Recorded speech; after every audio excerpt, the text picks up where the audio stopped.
Good day mga boss madam. Ayan, isang pyesa na naman ang ating gagawin. Bali itong pyesa ay talagang puyat session ang gagawin namin dahil bago ko siya tatuan ay may natatuan na tayo ng umaga ng almost 8 hours po natin tinatuan, at itong si bossing ay dali-dali pa rin nagpa-schedule sa atin kahit gabi na dahil ito yung araw na available lang po siya.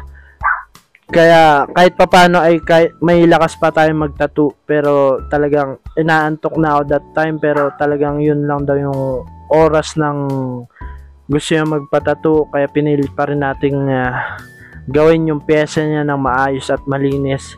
Kahit na talagang wala pa tayong masyadong pahinga ay talagang nilabanan po natin para magawa namin tong pyesa. Bali biruin nyo po, nag-start po kami ng 8 PM at natapos na kami ng 10 AM na ng umaga, at talagang nung natapos ko talaga to ay talagang antok na talaga ako. Pero kahit papaano ay nagawa pa rin natin yung best natin para sa pyesa ng ating bossing. Bali si bossing po pala ay isang security guard, at yan yung ginawa po namin.